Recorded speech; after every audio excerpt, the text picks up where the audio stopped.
ॐ संगच्छध्वं संवदध्वं शम्भो मनंसि जानताम् देवाभागं यथा पूर्वे संजनाना उपासते। आदर और सम्मान के योग्य इस आर्य समाज के सभी कार्यकर्ता और अधिकारी वर्ग, आचार्य वर्ग तथा विभिन्न आर्य समाज से आए हुए सभी कार्यकर्ता और अधिकारीगण, सभा में उपस्थित धर्मप्रेमी सज्जन वृंद एवं मान्य मातृशक्ति, बड़े ही तन्मयता के साथ आप लोग विश्व का सबसे श्रेष्ठ कार्य, पुनीत कार्य, ऋषि मुनियों के कहने अनुसार यज्ञ वही श्रेष्ठतमम कर्म, ऐसे कार्य को आपने सबने मिलकर के अंजाम दिया। और उसके पश्चात मेरे 3 छोटे नन्हे मुन्ने बच्चे, उन्होंने ऋषिवर देव दयानंद के किए गए उपकारों को दर्शा रहे थे कि दयानंद ने किस तरीके से काम किया है। और आज मेरे लिए विषय है दयानंद और आर्य समाज। आइए मैं इन सभी बातों को एक धागा में माला जैसे पिरोते हुए आप लोगों के सामने में रखने का प्रस्तुत कर रहा हूं कि मेरे बच्चों ने जो गीत गाया है ऋषि दयानंद पर, कि सही अर्थों में मैं तो वैसे गीत गाता नहीं हूं, लेकिन तीनों बच्चों ने मुझे बड़ा प्रेरणा दिया यार। और मैं सोच रहा हूं कि मैं पहले गुनगुना कर देखूं क्या मैं गा भी सकता हूं क्या।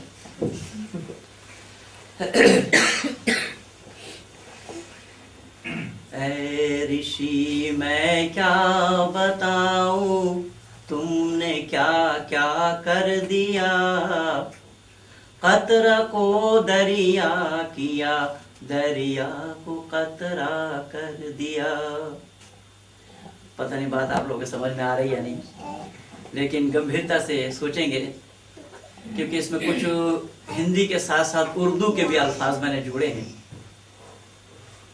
फिर मैं स्पष्टीकरण दे दूंगा कि इसमें मैंने क्या क्या कहा।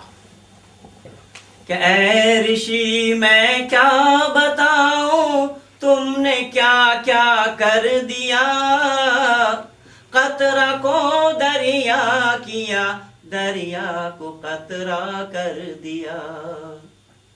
तू जो आया इस जमी पर, आ गया अब रे बहार, हर शजर को सब्ज और हर गुल को ताजा कर दिया। चाल टेढ़ी चल रहे थे, वेद के हामी न थे, नीतियां तुमने बताकर इनको सीधा कर दिया। तेरे कदमों से मिली है एक चुटकी खाक की, बन के सुरमा अंधों को तुमने सुजाखा कर दिया। ऐ ऋषि मैं क्या बताऊं, तुमने क्या क्या कर दिया, कतरा को दरिया किया, दरिया को कतरा कर दिया। वैसे गला मेरा भी अच्छा है पर मैं गाता नहीं हूँ। तो मैंने इसमें 4 पंक्ति में मैंने ये कहा कि ऋषिवर देव दयानंद के किए गए उपकारों को अगर मैं सुनाता रहूं, अगर मैं बताता रहूं, तो न मालूम जन जन्मांतरों में सुनाता रह जाऊंगा, फिर भी दयानंद के किए गए उपकारों को बताना संभव नहीं। इसलिए तो गीतकारों ने लिखा है कि 100 बार जन्म लेंगे, 100 बार फना होंगे, एहसान दयानंद के फिर भी ना आधा होंगे। क्या आप लोगों ने गीत नहीं सुना क्या? सुना है पर बोलेंगे नहीं। इसलिए मैंने निवेदन किया अपने उस 4 पंक्ति के गजल में कि ऋषिवर देव दयानंद की किए गए उपकार, उन्होंने एक बूंद को दरिया बना दिया और दरिया को सुखाकर कतरा में परिपूर्ण किया। अर्थात ऋषिवर देव दयानंद का आगमन अगर न हुआ होता तो न आप होते न मैं होता, और न आप वेद पढ़ पाते और न सुन पाते। खास तौर से पुरुष वर्ग के लोगों के लिए तो छूट थी, लेकिन ये माता बहनें जो बैठी है ना, इनका यहां होना संभव ही नहीं, क्योंकि स्त्री शूद्रौ नाधीयताम इति श्रुति का प्रचार किया कि महिलाओं को, शूद्रों को वेद पढ़ना तो दूर की बात, सुनने का भी अधिकार नहीं। और शंकराचार्य ने तो यहां तक कह दिया था कि अगर पढ़ लेना तो जुबान काट लो इनके। आप लोगों के लिए कह रहा हूं, सही ढंग से नोट करना कहीं। शंकराचार्य ने कहा कि अगर महिलाएं वेद पढ़ ले तो जुबान काट लो, और सुन ले बोले शीशा पिघाल कर कान में डालो। तो खास तौर से माता और बहनों से मैं यही निवेदन करूंगा कि ना मालूम शादी विवाह के मौके पे आप लोग यहाँ गीत गाया जाता या नहीं, पर मैं तो लोगों को नाचते झूमते हुए गाते देखा। वैसे 80 वर्ष के बुढ़े भी नाचते, वैसे यहाँ नहीं, दिल्ली में। तो मैंने निवेदन किया कि ऋषिवर देव दयानंद के नाम से जितना हो सके गीतों को बना बना करके गाना चाहिए, क्योंकि दयानंद का आगमन अगर न हुआ होता तो जो लोग टेढ़ी चाल चल रहे थे, जो वेद को स्वीकार करने के लिए भी तैयार नहीं थे, दयानंद ने उनको वेद स्वीकार करा दिया। और दयानंद के कार्य शैली में, दयानंद के कार्य क्षेत्र में उतरने के बाद बहुत से अंधे लोगों का भी आंख मिल गया। अर्थात अंधे लोगों के आंख मिलने का मतलब ये मत समझना कि हजरत ईसा मसीह ने किसी को आंख दान दे दिया था। उसे दयानंद ने आंख दान नहीं दिया, दयानंद ने देखना सिखा दिया, बता दिया जिनको देखना नहीं आता था। दयानंद ने तैरना सिखाया, और तैरना इसलिए सिखाया कि बच्चा तुम कभी डूबोगे नहीं, और डूबते हुए को भी तुम देख नहीं पाओगे, बचा लोगे। आप कहेंगे कैसा तैरना? आइए एक दो उदाहरण मैं दयानंद के जीवन से दूं कि सही अर्थों में जो लोग आर्य समाज से जुड़े नहीं हैं, जो लोग आर्य समाज को जानते नहीं हैं, जो लोग आर्य समाज से चिढ़ते भी हैं, बस आप लोग नहीं, अगर चिढ़ते हो तो भला क्यों आते यार, बहुत बाहर लोग चिढ़ते हैं। आर्य समाज के क्रियाकलापों से वो लोग सहमत नहीं है। वो लोग कहते हैं कि अरे आर्य समाजियों के दिल में तो फुतूर है, ये आर्य समाजी दयानंद को छोड़कर किसी का नाम जानते नहीं, और अगर जानते हैं तो पक्षपात करते हैं, ये औरों का नाम लेना नहीं चाहते। पर बंधु आर्य समाज में दयानंद, मारिए मत उसको, रोने लगेगा फिर तो रोकना मुश्किल हो जाएगा। तो आज तक बोल रहा है, फिर जोर से चिल्लाने लगेगा। कि लोगों ने कहा कि आर्य समाज के लोग दयानंद का नाम के सिवा और किसी का नाम जानते नहीं, और जानते हैं तो ये पक्षपात करते हैं, औरों का नाम लेना नहीं चाहते।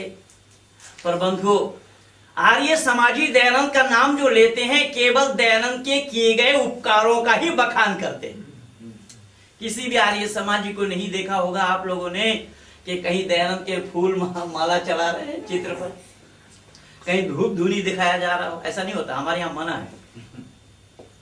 और ऋषि दयानंद तो मृत्युशैया में पड़े पड़े यही उपदेश दे रहे थे, आर्य लोगों, मेरी आत्मा जब इस शरीर को छोड़ दे तो शरीर को लेकर किसी चिता में भस्म कर देना, जला देना, और शरीर जल करके जो राख तैयार हो उन राखों को किसी गरीब के जमीन में चीट देना। और ताकि तुमने मेरा समाधि बना दिया तो जान रखो तुम तो पूजोगे नहीं, पर आने वाली नस्ल और पीढ़ी को भी रोक नहीं पाओगे। इसीलिए हमारे यहाँ पर दयानंद की कोई समाधि, कोई स्टैचू नहीं है। दिल्ली में केवल एक जगह स्वामी श्रद्धानंद का स्टैचू बना हुआ है टाउन हॉल के सामने में, क्योंकि स्वामी श्रद्धानंद जी उन अंग्रेजी काल में अंग्रेज पलटनों के सामने में सीना खोलकर खड़े हुए थे कि चला तुम्हारे बंदूक में कितनी गोली है। इसलिए भारत सरकार ने स्वामी श्रद्धानंद का स्टैचू वहां बनाया। यही कारण बना हमारे यहाँ आर्य समाज में मूर्ति पूजा के लिए, व्यक्ति पूजा के लिए, चरण वंदना के लिए, गुरुर ब्रह्मा गुरुर विष्णु गुरुर देवो महेश्वरा के लिए कोई गुंजाइश नहीं। आज गुरुड़मवाद के प्रचार ने ही धरती को रसातल में। इसलिए मैंने कहा कि जो लोग नहीं जानते हैं आर्य समाज को, जो लोग नहीं जानते आर्य समाजियों को, जो लोग नहीं जानते दयानंद को, वो लोग बेशक दयानंद पर आरोप लगाते हैं, आर्य समाजियों पर आक्षेप करते हैं, आर्य समाजियों के क्रियाकलापों पर वो आक्षेप करते हैं, क्योंकि वो बेचारे जानते नहीं है इस सच्चाई को। इसीलिए हमारे यहाँ पर आर्य समाज में दयानंद का नाम जो लिया जाता है, केवल दयानंद के बुद्धिमत्ता का ही हम धन्यवाद देते हैं, विद्वता का ही परिचय देते हैं। तो लोग कहते हैं अरे दयानंद से पहले, दयानंद के बाद में कोई बुद्धिमान नहीं आए थे क्या, या विद्वान नहीं हुए थे? जी हाँ, हुए थे अनेक, पर बंधु याद रखना, दयानंद के मुकाबले में एक भी कोई भी नहीं हुआ।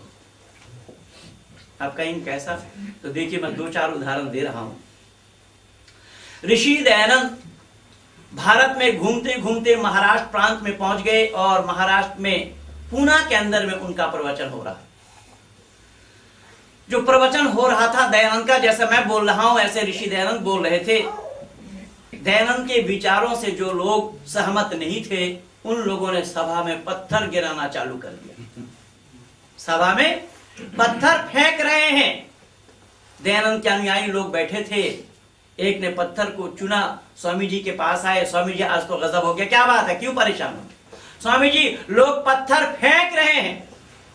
उस व्यक्ति ने क्या कहा, जरा मुझे सहयोग दीजिए ना, जरा भिक्षा में मांग रहा हूं, अगर मेरी बात को समझ रहे होंगे तो कोई टैक्स नहीं लगेगा बोलने के। उस व्यक्ति ने कहा कि स्वामी जी लोग पत्थर फेंक रहे हैं। किस व्यक्ति ने कहा? बाकी में सारे लोग ना समझे।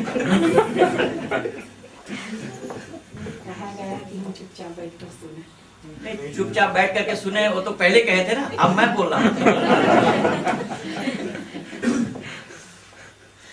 तो जो व्यक्ति के पास पत्थर गिरा था ना, वो जब लेकर के आया तो स्वामी जी से कहा कि लोग पत्थर फेंक रहे हैं। बंधु देखिएगा, ऋषि दयानंद बेचारे इतने हो रहे हैं और ऋषि दयानंद कह रहे हैं लोग पत्थर फेंक रहे हैं। उसने कहा स्वामी जी मैं तो यही कह रहा हूं आपसे।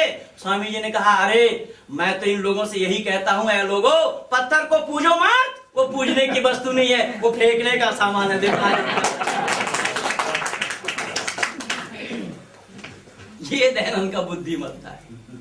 केवल इतना ही नहीं, उसी पूना में जब 15 प्रवचन दयानंद के हो चुके, उन 15 प्रवचनों को मंजूरी, उपदेश मंजूरी और पूना प्रवचन के नाम से उसको पुस्तक आकार दिया गया है। तो 15 प्रवचन जब हो चुके दयानंद के, और जो पत्थर फेंकने वाले लोग थे, उन लोगों को दयानंद का अपमान करने के लिए एक आदमी को नकली दयानंद बनाया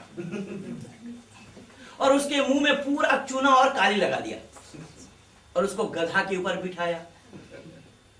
उसके पीठ में लिखा स्वामी दयानंद, और लोग शहर में घुमा रहे हैं, जुलूस निकाला उसका। दयानंद के किसी अनुयायियों ने देखा, भागते दौड़ते हुए, स्वामी जी आज तो गजब ढा गया शहर में, क्या बात है, क्यों परेशान हो?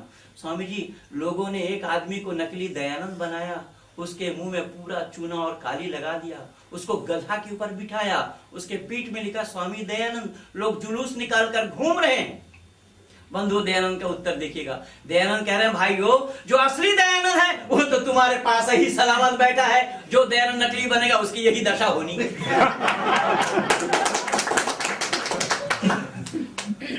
अच्छा, मैं अगर आप लोगों से ये पूछूं कि गधा पर बैठ करके घूमने वाला जो दयानंद था वो असली था या नकली? दयानंद यही कह रहे हैं। दयानंद यही कह रहे हैं कि भाई जो नकली दयानंद बनेगा उसकी दशा यही होनी है कि चूना और काली लोग उसी के मुंह में लगाएंगे, पर असली दयानंद के मुंह में चूना और काली कौन लगा सकता है भला? इसलिए मैं निवेदन कर रहा हूं कि ऋषिवर देव दयानंद के जो किए गए उपकार हैं, उन उपकारों को बताकर, गाकर, सुनाकर मैं समाप्त नहीं कर सकता हूं। मेरी जुबान में वो ताकत नहीं है, वो दम नहीं है, वो शक्ति नहीं है, वो कुव्वत नहीं है कि मैं ऋषिवर देव दयानंद के किए गए उपकारों को बताकर, सुनाकर मैं समाप्त करूं।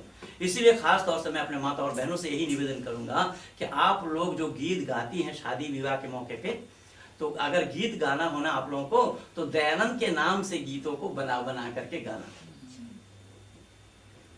कि जिससे दयानंद का इतना बड़ा एहसान खास तौर से मातृशक्ति के लिए है, माताओं के लिए है, लोग इन बातों को जानते नहीं थे।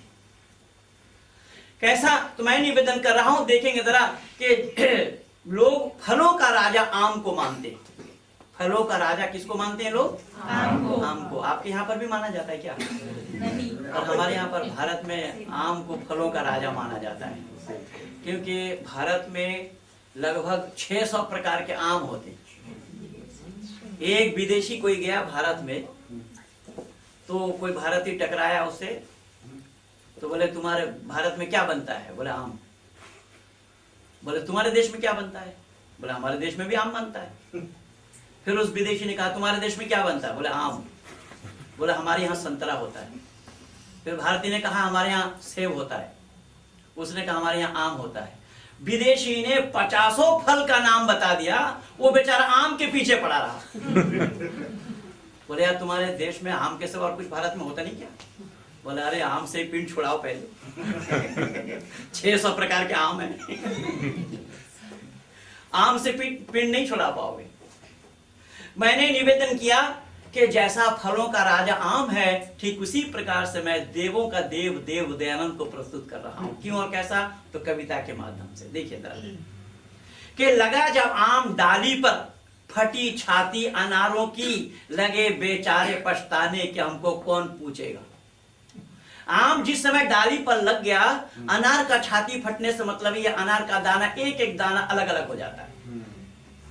अनार की ये दशा क्यों है? या आम का नाम सुन करके अनार अफसोस कर रहा है। इसीलिए मैंने निवेदन किया कि लगा जब आम डाली पर, फटी छाती अनारों की, लगे बेचारे पछताने कि हमको कौन पूछेगा। चढ़ा आकाश को नारियल, जटा धारण किए सर पर, और पेट में पड़ा है पानी कि हमको कौन पूछेगा। नारियल का पेड़ को आप लोगों ने देखा होगा, और यहाँ वालों ने नहीं देखा, सुनने वालों ने जरूर देखा, क्योंकि वो भी भारत से ही लाया गया। तो नारियल का पेड़ बड़ा लंबा होता है, और उस पर ऊपर में नारियल लगता है, उसमें उसके पेट के अंदर में पानी पड़ा होता है, और सर में जटा सा धारण किया होता है। वो नारियल अफसोस कर रहा है, क्यों? आम का नाम सुनकर। इसीलिए नारियल ने क्या कहा कि चढ़ा आकाश को नारियल, जटा धारण किए सर पर, पेट में पड़ा है पानी कि हमको कौन पूछेगा। लगा एक डाल पर केला। केला कहां लगा? एक डाल पर। कि लगा एक डाल पर केला, सुनी जब आम की बढ़ती, किया बस बंद निज बढ़ना कि हमको कौन पूछेगा। केला का पेड़ आपने देखा होगा, केला निकलते अपने आप उसका निकलना बंद हो जाता है, उसमें केला होता ही नहीं, केवल फूल ही फूल बचा रहता है, उसमें केला नहीं होता। क्यों? तो केला निकलना बंद क्यों किया? या आम का नाम सुनकर के केला अपने आप अपना निकलना बंद कर दिया। कि लगा एक डाल पर केला, सुनी जब आम की बढ़ती, किया बस बंद निज बढ़ना कि हमको कौन पूछेगा। हुई जब आम की इज्जत, तो पपीते पड़ गए पीले, लगे फांसी रहे लटके कि हमको कौन पूछेगा। पपीते का रंग कैसा? पीला। पपीता पीला क्यों पड़ा? या आम का नाम सुनकर के पपीता पीला पड़ गया और फांसी जैसा लटक रहा है बेचारा। पपीता जानते हैं आप लोग? हाँ। तो हालांकि पपिया एक चिड़िया का नाम होता है, तो वो देखा होगा आपने, वो पीला रंग का है और फांसी जैसा लटक रहा है। इसीलिए मैंने निवेदन किया कि हुई जब आम की शोहरत, तो पपीते पड़ गए पीले, लगे फांसी रहे लटके कि हमको कौन पूछेगा। बेचारे संतरे ने जब सुना यश गान आमों का, कलेजे के हुए टुकड़े कि हमको कौन पूछेगा। संतरा को देखिएगा, एक एक कोशा बिल्कुल कलेजा से अलग अलग होता है। संतरा ऑरेंज, एक एक कोशा उसका अलग अलग होता है। क्यों? या आम का नाम सुन करके संतरा की ये दशा है। बेचारे संतरे ने जब सुना यश गान आमों का, कलेजे के हुए टुकड़े के हमको कौन पूछेगा। बढ़कर क्या करे हम, यही अंगूर ने सोचा। अंगूर क्या सोच रहा है कि बढ़कर क्या करे हम, यही अंगूर ने सोचा, इसी से रह गया छोटा कि हमको कौन पूछेगा। सबसे छोटा फल अंगूर है। अंगूर छोटा क्यों? या आम का नाम सुनकर के अंगूर छोटा पड़ गया। हुई जब आम की इज्जत, हुई जब आम की इज्जत, तो वह जल भुन गए जामुन, इसी से हो गया काला कि हमको कौन पूछेगा। जामुन का रंग कैसा है? काला है। काला क्यों हुआ? बोले आम का नाम सुन करके जामुन अपने आप काला पड़ गया। कि हुई जब आम की इज्जत, तो वह जल भुन गए जामुन, इसी से हो गया काला कि हमको कौन पूछेगा। फलों का राजा आम बन गया। कौन बना फलों का राजा? फलों का राजा आम बन गया, सब रह गए पीछे, सभी को सोच है भारी कि हमको कौन पूछेगा। सारे फल सोच रहे हैं, चिंता में पड़ गए कि इतना नाम आम का है तो लोग हमें खाएंगे या नहीं, हमें कोई पूछेगा कि नहीं। अंदाजा लगाना अब इसी अंतिम पंक्ति में कि इसी भांति दयानंद की, किस भांति भला? फलों की भांति, कि इसी भांति दयानंद की हुई जब दुनिया में शोहरत, तो विधर्मी पड़ गए फीके, कहिए हमको कि ऋषिवर देव दयानंद के सामने में मुकाबला करने के लिए कोई नहीं आया। चाहे पुरानी हो, चाहे पुरानी हो, चाहे किरानी हो, जितने आए परास्त होकर के गए। दयानंद के सामने में किसी की भी बस नहीं चली। इसीलिए मैं निवेदन कर रहा हूं कि दयानंद का इतना बड़ा उपकार है, खास तौर से मातृशक्ति के लिए, माताओं के लिए, कि ऐसे उपकारों को गाकर, बताकर, सुनाकर मैं समाप्त नहीं कर सकता हूं, क्योंकि इन सच्चाई को लोगों ने जानने का प्रयास ही नहीं किया था कि मां क्या है। तो मैं निवेदन कर रहा हूं कि ऋषिवर देव दयानंद कह रहे हैं कि दुनिया के लोगों, इनका नाम ही पड़ा मां। क्या नाम पड़ा? मां।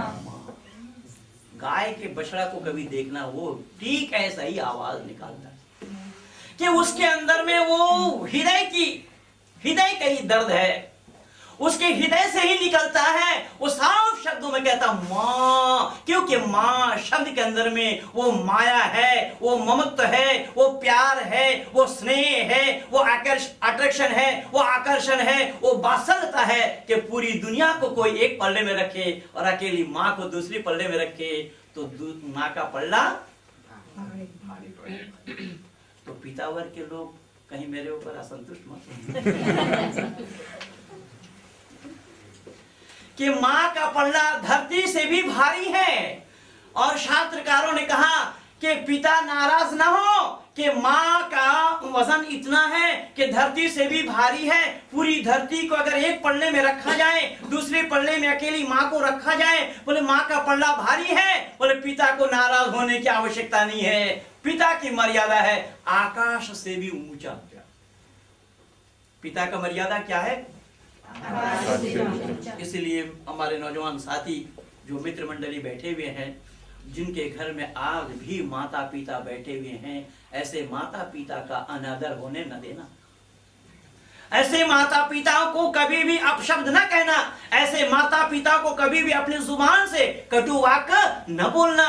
ऐसे शब्द आप अपने जुबान से कभी न निकालें कि जिससे माता और पिता को कष्ट हो, तकलीफ हो। कारण यह है कि वो माता और पिता यही दो प्राणी हैं कि जिन्होंने कितने मुसीबतों को सहन करते हुए भी अपने जिगर के टुकड़े लाल को जरा सा भी दुखी देखना नहीं चाहते। पर मैं नीदरलैंड वासियों के लिए क्या कहूँ, यहाँ तो जहाँ जहाँ मैं गया 2 महीने में घूम घूम करके देखा कि जब बच्चा जवान हो जाता है, स्कूल में जाने लगता है, कोई मिल जाता है उसको अपना साथी, उसी को जीवन साथी लेकर के माँ को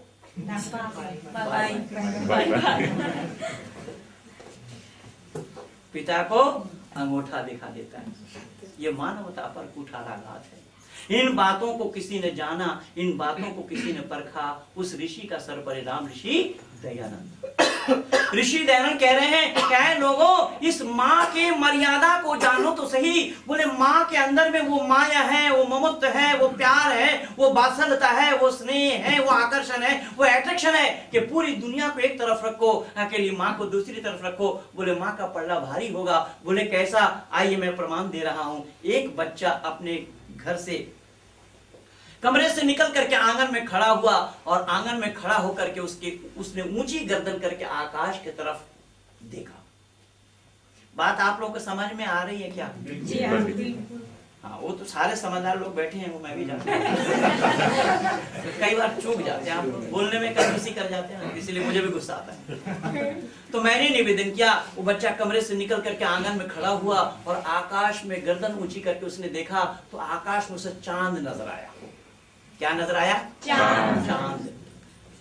तो चांद की रोशनी में अट्रैक्शन है, चांद की रोशनी में आकर्षण है, चांद की रोशनी में शीतलता है, ठंडकपन है। बच्चा कह रहा है क्या है, माँ इस चांद की रोशनी से मैं बड़ा प्रभावित हो रहा हूँ, मुतासिर हो रहा हूँ, आकर्षित हो रहा हूँ। माँ चांद की रोशनी में शीतलता है, कोल्डनेस है।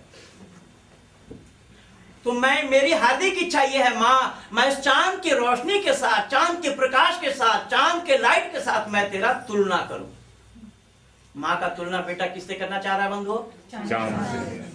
मैं हाथ जोड़ करके विनती कर रहा हूं कि महेंद्र पाल के विचार आज अंतिम सुन रहे हैं, कल मैं परेशान करूंगा नहीं। तो हाथ जोड़ करके विनती कर रहा हूं, मेरी बातों का अगर आप लोग समझ रहे होंगे तो जरूर मुझे संकेत दे दीजिएगा, ताकि मुझे बोलने के लिए भी हिम्मत मिल जाए। मैंने निवेदन किया कि बेटा कह रहा है क्या माँ, मैं चांद की रोशनी में जो आकर्षण देख रहा हूँ, इस चांद की रोशनी के साथ मैं तेरा तुलना करना चाहता हूँ, तेरा उपमा देना चाहता हूँ। फिर पलट कर कह रहा है क्या माँ, इस चांद के रोशनी के साथ मैं तेरा उपमा ही तो देना चाह रहा हूँ, तुलना ही तो करना चाह रहा हूँ माँ। कारण उसका कि कारण चांद की रोशनी में शीतलता को मैंने देखा, चांद की रोशनी में मैंने ठंडकपन को पाया, इसीलिए मेरी हार्दिक इच्छा यह है कि चांद की रोशनी के साथ मैं तेरा तुलना करूं। बच्चा कह रहा है क्या है माँ, भले ही चांद की रोशनी में मैं शीतलता को देख रहा हूं, ठंडकपन को एहसास कर रहा हूं माँ, लेकिन तेरा गोद में जो ठंडकपन मुझे मिला है माँ, तेरे गोद के सामने उस चांद को मैं दाग वाला ही पा रहा हूं। क्या कह रहा है बच्चा? बच्चा कह रहा है क्या है माँ, तेरा गोद जितना ठंडकपन मुझे दिया है, तेरे गोद के सामने में वो चांद दाग वाला है। बोले चांद में दाग आ सकता है, लेकिन माँ के गोद में दाग, जरा जल्दी बोल, नहीं अरे जुबान शुद्ध कर लो, ये और कहीं मिलने वाला नहीं है। ये विचार और कहीं मिलने वाला नहीं है, दुनिया वाले जानते नहीं है ऐसे विचारों। इसलिए मैं निवेदन कर रहा हूं। वो बच्चा फिर कह रहा है कि माँ, उस चांद को अगर मैं देखता हूं, वो आकाश में मुझे नजर आता है, वो गगन में मुझे नजर आता है। ऐ माँ, तो मैं और थोड़ा सा ऊपर क्यों ना चला जाऊं, मैं उस गगन को तेरे साथ उपमा दूं, उस गगन का तुलना मैं तेरे साथ करूं। फिर बच्चा कह रहा है क्या माँ, मैं गगन के साथ तेरा तुलना ही तो करना चाह रहा हूं, उपमा ही तो देना चाह रहा हूं माँ। पर आए माँ, गगन में जब मैं जाने का मन बनाता हूं, वहां तक पहुंचना मेरे लिए संभव नहीं है। इसलिए ऐ माँ, तेरा गोद कई हजार गुना नजदीक में मुझे मिला है माँ, इसलिए तेरे गोद के सामने में उस आकाश को भी मैं दाग वाला ही पा रहा हूं। बोले उस आकाश में दाग आ सकता है माँ, लेकिन तेरे गोद में दाग बोलिए नहीं आ सकता। फिर बच्चा कह रहा है क्या माँ, मैं तो दुनिया की वस्तुओं के साथ तेरा उपमा देना चाह रहा हूँ, तेरा तुलना कर रहा हूं। तो माँ, मैं दुनिया के ऐसे वस्तुओं को तेरे सामने प्रस्तुत क्यों ना करूं कि जिसके लंबाई, चौड़ाई और गहराई को कोई नाप ही ना सके। बोलो वो है एक समुंदर, क्योंकि समुंदर के लंबाई, चौड़ाई और गहराई को कोई नाप नहीं सकता। और खास तौर से हम भारतवासियों को पता हो या ना हो, लेकिन होल लैंड वालों को जरूर पता है, क्योंकि ये लैंड ही होल का है।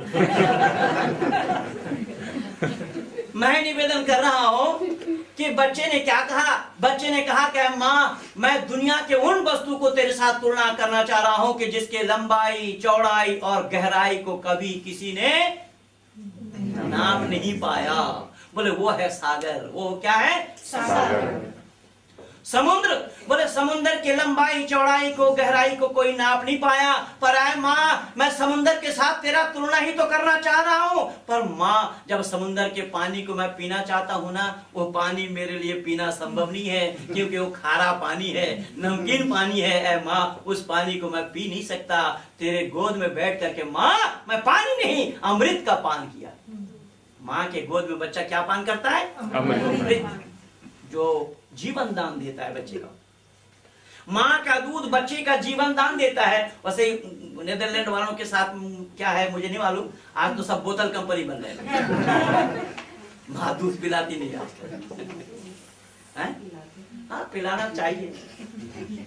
तो मैंने निवेदन किया, बच्चा क्या कह रहा है जरा गौर से सुनना। बच्चा कह रहा है क्या माँ, कि तेरे दूध के सामने मैं उस सागर को भी मैं दाग वाला पा रहा हूं। पर माँ, मैं तो दुनिया के सामानों को तेरे साथ उपमा ही कर रहा हूं, मिलान तो कर रहा हूं। पर माँ, मेरी हार्दिक इच्छा है कि मैं पूरी धरती को उठाकर तेरे साथ तुलना करूं। क्या कह रहा है? पूरी धरती को उठाकर मैं तेरे साथ तुलना करूं। फिर बच्चा कह रहा है क्या माँ, अगर मैं पूरी धरती को उठाकर तेरे साथ उपमा ही दूं, पर माँ तू तो माँ है, वो धरती माँ, क्योंकि धरती को भी हम माँ कहते हैं और तू तो माँ है ही, तू भी माँ है और धरती भी माँ है। पर दुनिया वालों ने और सब चीजों को भी नाम माँ धर दिया है। वो कहीं एक कमरे में जाकर के बैठते हैं, आंखों से इस तरीके से देखते हैं, उसका भी नाम माँ है, वो सीने माँ है। कुछ लोग अपने मुंह के अंदर में धुआं भर लेते हैं, उसका भी नाम लोगों ने माँ धर दिया, उसका नाम पाना माँ है। तो मैं निवेदन कर रहा हूं, वो बच्चा कह रहा है क्या माँ, बेशक सीने माँ हो, पाना माँ हो, लेकिन तू तो माँ है ही और धरती भी माँ है। तो मैं पूरी धरती को उठाकर तेरे साथ तुलना करूं, पर माँ तेरे में जो गुण है, तेरे में जो खूबी है, वो गुण वो खूबी धरती माँ में नहीं। बोले कैसा?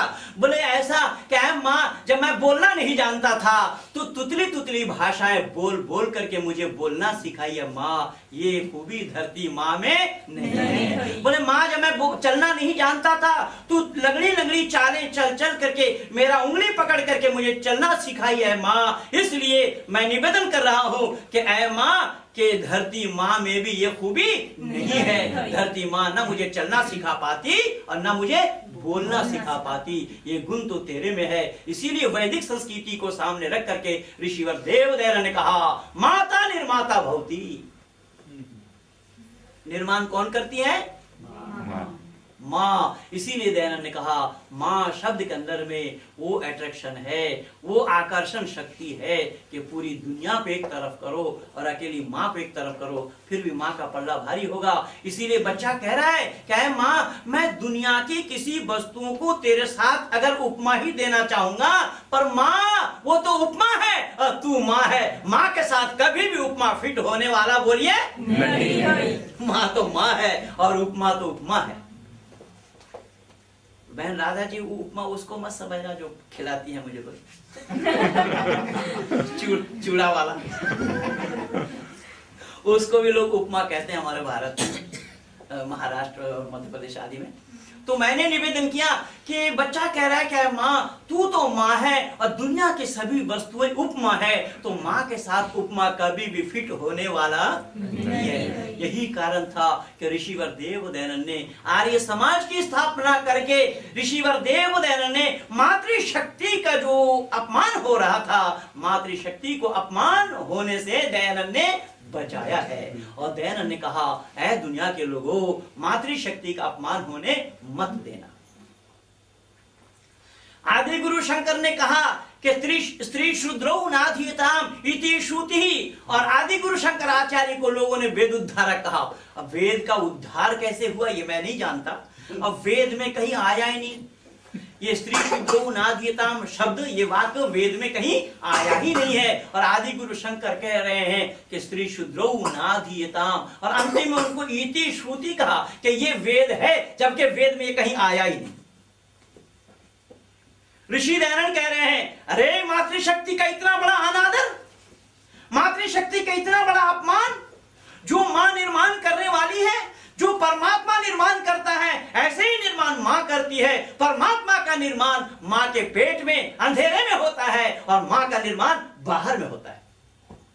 इसलिए एक मां अगर चाहती है अपने बेटे को दयानंद बनाना, वो काम मां का है।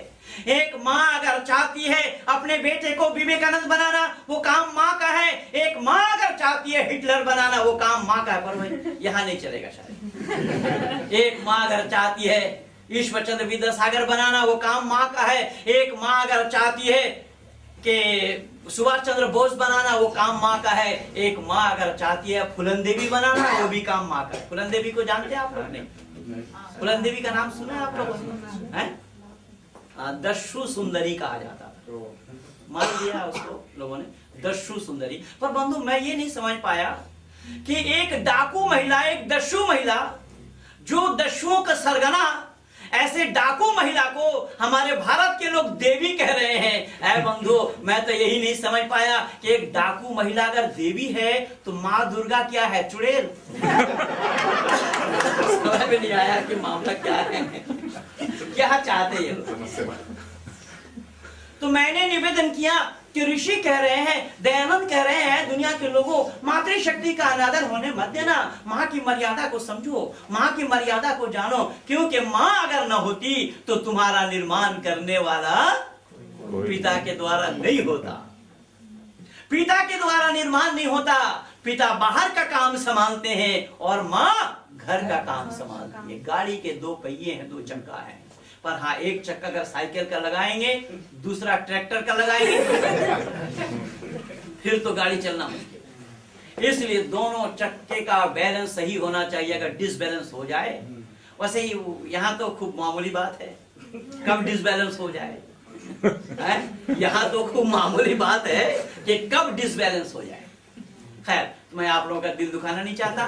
मैं ऋषिवर देव दयानंद के उद्गार को सामने रख रहा हूं। ऋषि कह रहे हैं कि दुनिया के लोगों, मातृशक्ति का अनादर होने मत देना, क्योंकि माँ निर्माण करती है। जैसा निर्माण परमात्मा का होता है, माँ को अपशब्द ना कहो।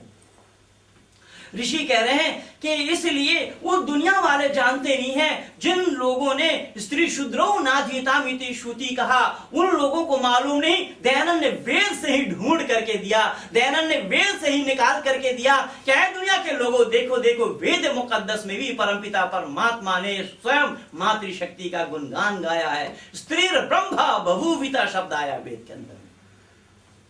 वेद से ढूंढ करके दयानंद ने दिया, आर्य समाजियों को जानकारी दी, आर्य समाज की स्थापना करते हुए आर्य समाजियों को बताया क्या है दुनिया के लोगों, ये मातृशक्ति के साथ ये जो व्यवहार किया है लोगों ने, ये बड़ा अच्छा नहीं किया। वेद मुकद्दस में स्वयं परमपिता परमात्मा ने मातृशक्ति का गुणगान गाया है। स्त्री ब्रह्मा बभूविता शब्द आया है। स्त्री ब्रह्मा बभूविता का अर्थ दयानंद ने लिया है कि नीच निगाह वाली, अपने को हिफाजत करने वाली जो महिलाएं हैं, ऐसी महिलाओं को स्वयं परमात्मा ने ब्रह्मा का उपाधि दिया। ब्रह्मा की माने है बनाने वाला, ब्रह्मा की माने है निर्माण करने वाला। तो माता निर्माता भवती इसीलिए कहा, तो यानी ये माता का जो संपर्क और संबंध है वो डायरेक्ट परमात्मा के साथ है। इसीलिए स्वयं परमात्मा अपने वेद वाणी में मातृशक्ति का, महिलाओं का गुणगान गा रहे हैं। स्त्री ब्रह्मा बभूविता, वहां पर नीच निगाह वाली शब्द है। नीच निगाह वाली से मतलब ये मत समझना कि नजर केवल नीचे की तरफ देख करके जाना है। नजर नीचे की तरफ देख करके जाएंगे ना तो आने वाले लोगों से ठोकर लगना, टक्कर लगना स्वाभाविक हो। तो नीचे नीच निगाह वाली से मुराद यह है, नीच निगाह वाली से मतलब यह है आपका जो सर्किल है, आपका जो स्टेटस है, आपका जो स्तर है, आपके नीचे स्तर में भी महिलाएं रहती हैं। जैसा आपको दोनों समय भोजन नसीब हो रहा है, आपके पड़ोस में कुछ महिलाएं ऐसी हैं जो एक समय भी भोजन उनको नहीं मिल रहा है, उनके तरफ देखना, ऊपर के तरफ मत देखना। महारानी क्या कर रही है उधर नहीं देखना। हमारे यहाँ जय ललिता का नाम जरूर आप लोग भी सुने होंगे। जय ललिता के पास कितने जोड़ी चप्पल है मालूम है आप लोगों को? नहीं, 450 जोड़ी चप्पल एट ए टाइम रखती है जय ललिता। 450, वो कन्नड़ के मुख्यमंत्री भी रही हैं और फिल्म तारिका भी रही हैं। 450 जोड़ी चप्पल एट ए टाइम रखती हैं। तो उधर नहीं देखना, जिनके पास 2 जोड़ी, आपके पास 2 जोड़ी है, जिनके पास 1 जोड़ी नहीं, उनके तरफ देखना। वहां यहाँ नीच निगाह वाली के मतलब ये है, आपके पास 50 पहनने के लिए कपड़ा है, जिनके पास 2 कपड़ा नहीं है, जिनके पास 2 कपड़ा नहीं, उनके तरफ देखना। 100 जिनके पास है उसके पास उधर नहीं देखना। यहाँ पर परमात्मा ने ये उपदेश दिया मातृशक्ति को कि घर को बनाने की जिम्मेदारी, घर को बनाने का जो दायित्व है वो मातृशक्ति के हाथ में है। एक माँ घर को सुचारू रूप से चला सकती है, पुरुषों के द्वारा घर का चलाना संभव नहीं। तो यहाँ पर मैं देखा हूं कहीं पुरुष बैठे हैं तो अकेले बैठे हैं, कहीं महिलाएं बैठी हैं तो वो भी अकेली बैठी हैं, पर वो समझ में नहीं आता कि उनको पानी पिलाने वाला बहुत हैरानी। मैं 2 महीना घूम घूम करके यही सब देखा हूं। खैर, तो मैंने निवेदन किया कि ऋषिवर देव दयानंद कह रहे हैं, बतला रहे हैं क्या है दुनिया के लोगों कि मातृशक्ति का गुणगान तो स्वयं वेद मुकद्दस में परमपिता परमात्मा ने किया है। माता का अनादर होने मत देना। वेद में कहीं नहीं आया है कि महिलाओं को वेद पढ़ने का अधिकार नहीं है, अपितु वेद में स्वयं परमात्मा ने महिलाओं को, मातृशक्ति को ब्रह्मा कहा। लेकिन आदि गुरु शंकराचार्य के पास कोई भी जवाब नहीं। केवल इतना ही नहीं माताओं, मैं फिर निवेदन कर रहा हूं कि शंकराचार्य नहीं अपितु बहुत सारे महापुरुषों का आगमन हुआ, बहुत सारे पथ प्रदर्शक आए, मातृशक्ति के लिए अपने दिल में जगह किसी ने भी नहीं रखी। उसके बाद एक महापुरुष का आगमन हुआ जिनसे पूछा गया कि आदि गुरु शंकर ने कहा महिलाओं को वेद पढ़ने का अधिकार नहीं है, आपके दिल में कोई जगह है क्या? तो बाबा कबीर दास कह रहे हैं कि नारी की छाया पड़त अंधा होत भुजंग, कबीरा तिनको किम गति जो नित्य नारी के संग। कबीर क्या कह रहे हैं देखना, कबीर कह रहे हैं कि भाई महिलाओं की परछाई अगर सांप पर पड़ जाए, बोले सांप अंधा हो जाता। तो जो पुरुष महिलाओं के साथ रहते होंगे भला उनकी क्या दशा होती होगी। देखिए कबीर ने क्या मारा, कबीर ने कहा कि नारी की छाया पड़त अंधा होत भुजंग, कबीरा तिनको किम गति जो नित्य नारी के संग। पर आप अपने परछाई मातृशक्ति से मैं निवेदन कर रहा हूं माता और बहनों से, अपनी परछाई सांप पर डाल करके देखना, सांप तो अंधा होगा नहीं, सांप का बाप भी अंधा नहीं होगा। पर कबीर का कहने का उद्देश्य ये है, कबीर कह रहे हैं कि सांप के अंदर में जहर है, सांप के अंदर में जहर है और उससे ज्यादा जहर महिलाओं में है। कबीर क्या कह रहे हैं कि सांप में तो विष है, उस ज्यादा विष महिलाओं में है। इसलिए उन पुरुषों के लिए कह रहे हैं कि उन पुरुष की क्या दुर्दशा होती होगी जो नित्य नारी के संग रह रहे हैं। इसका मतलब यह है क्या नारी को अलग कर देना चाहिए? तो नारी को अगर अलग कर भी दिया जाए बंधु, मैं दावा के साथ कह रहा हूं कि सृष्टि को चलाना संभव नहीं। अंदाजा लगा लीजिए, अंदाजा लगा लीजिए, ऐसा हो नहीं सकता है, होना संभव भी नहीं है, लेकिन थोड़ा सा कयास लगा लीजिए, अंदाजा लगा लीजिए कि पुरुष वर्गों को अगर विश्व की आंगन से उठा लिया जाए तो सृष्टि को कायम रखना संभव होगा? और महिलाओं को अगर उठा लिया जाए तो संभव नहीं होगा। तो पुरुषों को उठा लिया जाए तब भी संभव नहीं होगा। बहन जी कह रही हैं कि पुरुषों को उठा लिया जाए तो संभव नहीं होगा, और मैं कह रहा हूं कि पुरुषों को अगर अभी से उठा लिया जाए तो सृष्टि की रचना जो कब तो चलती रहेगी, इसमें कोई परिवर्तन नहीं आएगा। कारण बहुत सी माता और बहनें ऐसी होंगी जो अपने कोख से बच्चे को खड़ी करेंगी। अरे बाबा उधर में है जो वो निकलेंगे नहीं क्या? इतनी सी बात नहीं समझ पा रहे, इतना भी खोल करके बोलना मैं नहीं चाहता। गाड़ी तो गलत जगह में गया। मैंने निवेदन किया कि पुरुषों का अगर उठा लिया जाए तो सृष्टि चलाने में कोई परेशानी नहीं होगी, लेकिन मातृशक्ति को अगर उठा लिया जाए पुरुषों में मजाल नहीं कि दूसरा कोई बच्चा पैदा करे। इसलिए मैं निवेदन कर रहा हूं कि ऋषि ने भली भांति मातृशक्ति के मर्यादा को जाना। मां शब्द पर दयानंद का बहुत सुंदर विचार है, और दयानंद कह रहे हैं कह लोगों कि इस मां को समझो। क्यों? बोले धरती भी मां है, बोले वेद भी मां है, और परमात्मा भी मां है और पिता भी है। परमात्मा क्या है? वो माता भी है और पिता भी है। और वेद को वेद माता प्रचोदयन्ताम् पावमानि द्विजानाम् आयु प्राणाम प्रजाम पशुम कीर्तिम द्रविड़म ब्रह्मवर्चसम मह्यम दत्ता प्रजत ब्रह्मलोकम। ये दयानंद के उद्गार, यह दयानंद के विचार, यह दयानंद का वेद उद्धार का काम था। अगर दयानंद न आते होते तो इन वेद वाणी को न आप सुन सकते थे और न महेंद्र पाल सुना सकता था। ये हम खुशकिस्मत हैं कि ऋषिवर देव दयानंद के अनुयायी ठहरे। दयानंद के हम सींचे हुए लगाए गए बगीचे के सींचे हुए फूल हैं। इसीलिए बंधुओं हम सबको ऋषिवर देव दयानंद के उपदेशों को आत्मसात करना चाहिए। तो मैंने निवेदन किया कि केवल इतना नहीं, इसके बाद भी एक महात्मा का आगमन हुआ। जिन महात्मा से पूछा गया कि महिलाओं के लिए आप अपने दिल में कोई जगह रखते हैं क्या, तो हजरत ईसा मसीह ने कहा कि अरे महिलाओं के लिए क्या कहते हो, इनमें तो सोल ही नहीं है। बाइबल वालों ने पहले माना था महिलाओं में आत्मा नहीं है, रूह नहीं है। एक बार की घटना है, एक पादरी महोदय उपदेश दे रहे थे, इसी बातों पर, इसी विषय पर बोल रहे थे। वहां पर बैठी हुई कुछ महिलाएं सुन रही थी, जैसे आज माता बहन यहां बैठी हैं। तो एक महिला अपने मन ही मन सोचने लगी कि महिलाओं में आत्मा है या नहीं, आज इस पादरी को बता देना है। तो पादरी का व्याख्यान खत्म हुआ, सब लोग एक एक करके हॉल से निकल करके जाने लगे। वो महिला चप्पल हाथ में लेकर के खड़ी हो गई दरवाजे से। पादरी साहब जाने लगे तो सर में बजाना शुरू कर दिया। पादरी ने कोर्ट में केस दायर कर दिया। उस महिला को कटगड़ा के ऊपर खड़ा किया गया। महामान्य विचारपति सामने बैठे हैं। महिला से पूछा जा रहा है, आपने पादरी को मारी? दूसरे में, मैंने तो नहीं मारी। पादरी के पक्ष से फिर कहा गया तो उसने कहा हाँ महिला वही है जो मारी थी। फिर उससे पूछा कि बोलो मैंने नहीं मारी। नाराज होकर के जज साहब ने फिर पूछा तो महिला कह रही है कि महामान्य विचारपति, आप तो न्याय के अवतार हैं, आप इन पादरी महोदय से ये तो पूछिए कि इनको जब मारा गया था ये गिरजा में सुना क्या रहे थे? तो उन्होंने दोहरा दी कि महिलाओं में आत्मा नहीं है। तो महिला तर्क दे रही है कि महामान्य विचारपति, जब आप स्वयं न्याय के अवतार हैं तो आप ही निर्णय लीजिए, आप ही बताइए, जब मेरे में सोल नहीं है भला मैं मार कैसे सकती थी?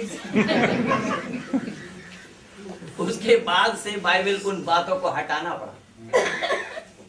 केवल इतना ही नहीं, उसके बाद भी एक महापुरुष का आगमन हुआ, जिनसे पूछा गया आप अपने दिल में कोई जगह रखते हैं क्या? तो इस्लाम के प्रवक्ता हजरत मोहम्मद साहब ने कहा, अरे इन महिलाओं के लिए पूछते हो? ये महिला तो ऐसी है कि निसाउकुम हर्सुल लकुम फातु हर्सकुम अन्ना शिअतुम वक़द्दिमू लिअनफुसिकुम। कुरान की भाषा में अल्लाह ने जिक्र फरमाया है कि महिला क्या है कि पुरुषों के लिए खेत है, उस खेत से जैसा चाहो वैसा ही फसल उत्पन्न करो। पुरुषों के लिए महिला क्या है? खेत है, खेत से जैसा चाहो वैसा ही फसल उत्पन्न करो।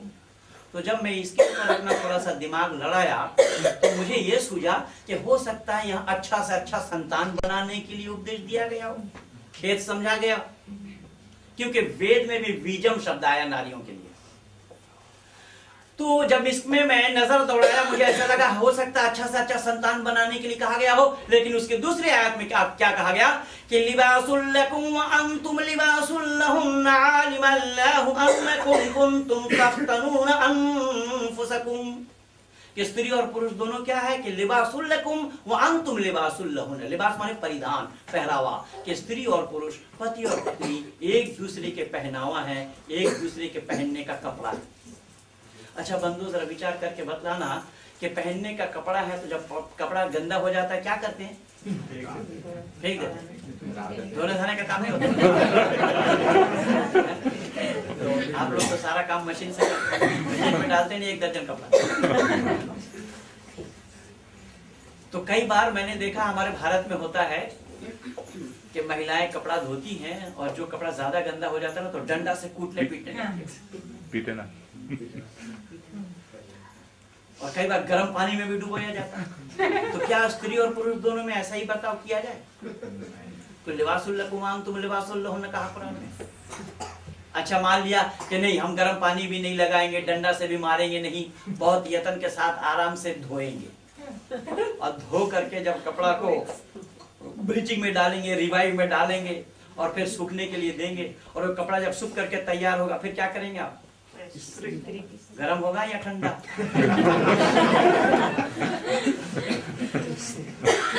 तो क्या ऐसा व्यवहार होगा? इसके बाद भी एक महापुरुष का आगमन हुआ, जिनसे पूछा कि आपके दिल में कोई जगह है क्या मातृशक्ति के लिए? तो महापुरुष ने कहा ढोल गंवार शूद्र पशु नारी ये सब ताड़न क्या? किसने कहा? बाबा तुलसी ने। बाबा तुलसी ने कहा कि जैसा हाथ में डंडा लिए बिना पशु को हाँकना संभव नहीं, हाथ में डंडा लिए बिना ढोल को बजाना संभव नहीं, वैसा नारियों से महिलाओं से बात करो तो हाथ में डंडा लेकर बात करो। और माता और बहनों मैं आप लोगों से ये निवेदन कर रहा हूं कि बाबा तुलसी ने बेशक कह दिया होगा कि ढोल गंवार शूद्र पशु नारी ये सब ताड़न के अधिकारी, लेकिन माताओं मैं आप लोगों को याद दिला रहा हूं, वो बात आप लोग भूल चुकी थी। अगर तुलसी की पत्नी ना होती फिर तुलसी तुलसी ना होते। तुलसी को तुलसी बनाने वाली तो उनकी पत्नी है। पत्नी जब अपने मैके गई, पिता के घर गई, तो इनसे रहा नहीं गया, महाराज चल दिए। रात के अंधेरे में नदी पार होना था। नदी में कोई नाव वाव उस समय पार करने के लिए कुछ साधन नहीं था। एक मुर्दा को बहता हुआ देखा, उसने लकड़ी समझी, उस मुर्दा को पकड़ करके नदी पार कर गए। ससुराल बड़ाना घर का था, बहुत दीवार ऊंचा दीवार था, प्राचीर बाउंड्री, उसके ऊपर एक बहुत बड़ा सांप इस पार से उस पार लटक रहा था। तुलसी ने उसको रस्सी समझा और उस सांप को पकड़ करके उस पार कूदा, और पत्नी जिस कमरा में सोती है ढूंढते हुए पत्नी के कमरे में चला गया। कि सास के कमरा में चला गया होता अंदाज बड़ी धुनाई होती। पत्नी के पास जब पहुंचे तुलसी, पत्नी देख करके हैरान, कैसे आए महाराजा? तो उन्होंने घटना सुनाया कि मैंने लकड़ी समझ करके मुर्दा से पार किया, अब यहाँ आया देखा कि वो सांप है, मैंने उसको रस्सी समझ करके पार किया। पत्नी ने इतना ही उपदेश दी थी कि पतिदेव जितना मोह आप मेरे से करते हैं, जितना प्रेम आप मेरे से करते हैं, इतना ही प्रेम अगर परमपिता परमात्मा से आपका हो गया होता, आपका जीवन सुधर जाता। इतना ही उपदेश था, इतना ही उपदेश, तो तुलसी तुलसी बन गए। लेकिन माताओं मैं आप लोगों से ये निवेदन कर रहा हूं कि तुलसी को तुलसी बनाए थी कौन? है मातृशक्ति का हाथ था या पुरुष वर्ग के लोग? यही मैं निवेदन कर रहा हूं कि माताओं की मर्यादा को दयानंद के सिवा कोई समझने का प्रयास नहीं किया, लेकिन फिर भी बाबा तुलसी ने मातृशक्ति को कोसा। और केवल उतना ही नहीं कहा, बाबा तुलसी ने कहा महिलाओं में 8 अवगुण रहता है। अवगुण 8 सदा उड़ रही, एक बाबा तुलसी कह रहे हैं कि 8 अवगुण सदा इनके अंदर में रहता है। किनके अंदर में? महिलाओं। पर बंधु मैं निवेदन कर रहा हूं कि उसके बाद भी एक महापुरुष का आगमन हुआ, जिस महापुरुष का नाम ऋषिवर देव दयानंद था, जो आर्य समाज के प्रवर्तक थे, जिनके माध्यम से आज हम और आप एकत्रित हो पाए हैं। ऐसे दयानंद से जब पूछा कि फला फला महात्माओं ने, फला फला महापुरुषों ने महिलाओं के लिए इन इन बातों को कहा है, आप अपने दिल में कोई जगह रखते हैं क्या? तब ऋषि व देव दयानंद ने दुनिया वालों से कहा, ऐ लोगों, हमारे शास्त्र में आया है यत्र नार्यस्तु पूज्यन्ते रमन्ते तत्र देवता, कि जहां नारियों की पूजा होती है वहां देवता का निवास होता है। ये दयानंद को छोड़ करके कौन कह सकता था इन बातों को? इसलिए माताओं मैं खास तौर से आप लोगों से ये निवेदन कर रहा हूं कि दयानंद को समझने का प्रयास कीजिए कि जिस दयानंद ने मातृशक्ति के लिए कहा कि नारियों की जहां पूजा होती है वहां देवता का निवास होता है, तो नारियों की पूजा करने की बात जहां मैं कर रहा हूं, तो हमारे पति वर्ग के लोग घर जाकर के पत्नी का आरती उतारने शुरू मत कर दें। उसका नाम पूजा नहीं है। पूजा के माने होता है सेवा, सत्कार, एक दूसरे के मर्यादा को जानना, पहचाना, समझना। मेरी एक बहन है और मेरे भाई साहब कल उनको कोट पहना रहे थे, मेरे से रहा नहीं गया, उनको धन्यवाद दिए। तो हर परिवार में अगर इसी प्रकार का वातावरण बने तो कहीं पर कोई भी विरोध संभव ही नहीं है। इन बातों को जोड़ने के लिए ऋषिवर देव दयानंद ने बहुत बल दिया, और ऋषिवर देव दयानंद ने कहा कि आए दुनिया के लोगों के मातृशक्ति के मर्यादा को जानो कि भारत की नारी कैसी हुआ करती थी। आइए एक घटना सुनाकर समय के अंतर्गत मैं विराम की ओर ले चलूंगा। मैं निवेदन कर रहा हूं कि दयानंद ने कितने नजदीक से मातृशक्ति को जाना, दयानंद ने मातृशक्ति के मर्यादा को परखा, और दयानंद ने कहा कि माँ के हाथ में ये सारा दारोमदार है, सारी जिम्मेदारी माँ के हाथ में है। अगर एक बेटी को सही तैयार किया जाए, एक बेटी के तैयार होने से 3 कुल का उद्धार होता है। एक लड़की को अगर सही रास्ते पे तैयार किया जाए, एक लड़की को अगर सही रास्ते पे निकाला जाए, एक लड़की को अगर वेद विदुषी बनाया जाए, एक लड़की को अगर आर्य समाज के प्रचारिका बनाया जाए, एक लड़की को अगर आर्य समाज के पंडिता बनाया जाए, तो कहा जाता है कि 3 कुल का उद्धार हो जाता है। कौन कौन 3 कुल? कि जो लड़की जिस परिवार से है, माता पिता का कुल, और जिस ससुराल में जाएगी वो ससुराल का कुल, और अपने जितने संतान आएंगे सभी संतान सुधरे हुए होंगे, ज्ञानवान होंगे। इसलिए मैं निवेदन कर रहा हूं कि इस मर्यादा को किसी ने जाना था, इस मर्यादा को किसी ने परखा था, किसी ने समझा था। उस ऋषि का सरपरिणाम ऋषि दयानंद था। इसीलिए ऋषि दयानंद कह रहे हैं, अरे हमारे भारतीय नारी कैसी हुआ करती थी। 1-2 उदाहरण मैं दे रहा हूं, जरा विचार करके देखना कि राजा भोज का नाम जरूर आप लोग भी सुने होंगे। राजा भोज अपने जमाने में, अपने काल में बहुत बड़े विद्वान थे, उतने बड़े दानी भी थे, और वो विद्वान संस्कृतज्ञ विद्वान थे, बहुत बड़े कवि भी थे। एक बार की बात है कि उनके पास जो उनके घरेलू कवि थे जिनका नाम माघ था, एक बार राजा भोज और कवि माघ दोनों अपने घर से निकल पड़े और सैर करने के लिए जा रहे हैं, और घूमते घूमते एक जंगल में पहुंच गए, और जंगल में प्रकृति का आनंद ले रहे थे, और प्रकृति का आनंद लेते लेते रास्ता खो बैठे। जब रास्ता खो बैठे तो राजा भोज ने अपने घरेलू कवि माघ से कहा कि ए कवि जी, हम लोग तो रास्ता खो बैठे हैं और अंधेरा हो रहा है, कहीं हम लोग इसी जंगल में फंस जाएं और कोई जीव जंतु हमारे ऊपर धावा बोल दे तो फिर बचना मुश्किल हो जाएगा, आप रास्ता का पता कीजिए। अब तक अंधेरा हो चुका था, तो कवि माघ ने रास्ता का पता करने के लिए एक पेड़ पर चढ़ गए, और पेड़ के ऊपर से वो इधर उधर दृष्टिपात करने लगे, तो बहुत दूर में एक दीपक को टिमटिमाते हुए देखा। कवि माघ ने क्या देखा? बहुत दूर में एक दीपक को टिमटिमाते हुए देखा। तो कवि समझ गए कि जहां पर उस दीपक को जला हुआ मैं देख रहा हूं, तो वहां पर जलाने वाले लोग अवश्य होंगे, वहां जाकर के रास्ते का पता करना चाहिए। और उस दीपक को निशाना मानकर दोनों पैदल पैदल, उसे आप लोग तो कहते हैं गोरे गोरे हो चाहे काले काले हो, दोनों पहुंच गए, दोनों पहुंच गए। तो जहां दीपक को देखा था दोनों वहां पहुंचे। तो पहुंच करके दोनों ने क्या देखा? एक वृद्धा मां खड़ी है, एक वृद्धा महिला, बूढ़ी महिला खड़ी है। राजा भोज ने उस वृद्धा मां से पूछा, क्या मां, क्या ये सड़क शहर को गया है? समझने का प्रयास कीजिएगा मैं क्या कह रहा हूं। राजा भोज ने उस बूढ़ी महिला से पूछा, क्या मां, क्या ये सड़क शहर को गया है? इतना ही सुनते ही वो बूढ़ी महिला मजाक उड़ा रही है, उपहास कर रही है, हंस रही है खिलखिलाकर। अरे कौन हो, पागल तो नहीं? बोले मां क्या कह रही आप? बोले जैसा तुम पूछ रहे हो वैसा मैं कह रही हूं। बोले सड़क कहीं शहर को जाता है क्या? सड़क चलने वाले लोग शहर को पहुंचते हैं। देखो मां ने उत्तर कर दिया, किसको? राजा भोज, इतने बड़े प्रतापी राजा, इतने बड़े विद्वान राजा, इतने बड़े कवि थे वो।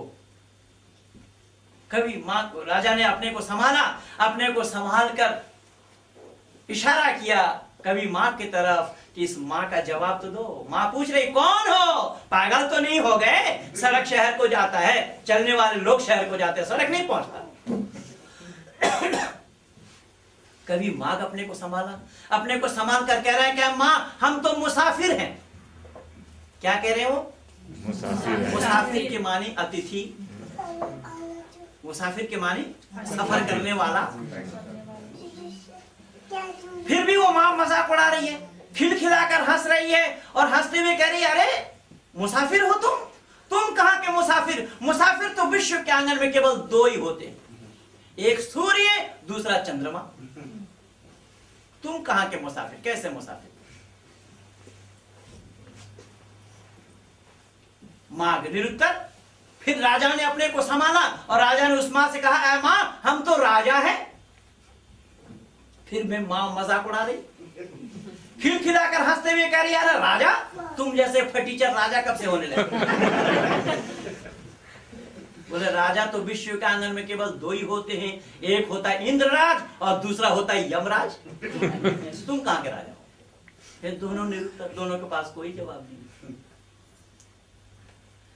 माग ने अपने को संभाल करके कहा, क्या मां, हम तो नश्वर हैं। नश्वर के माने क्षण में मिटने वाला। फिर भी मां मजाक उड़ा रही है, खिलखिलाकर हंस रही है और हंसते हुए कह रही है, अरे नश्वर, नश्वर भी विश्व के आंगन में केवल दो ही होते हैं, एक मानव जीवन, दूसरा पानी का बुलबुला।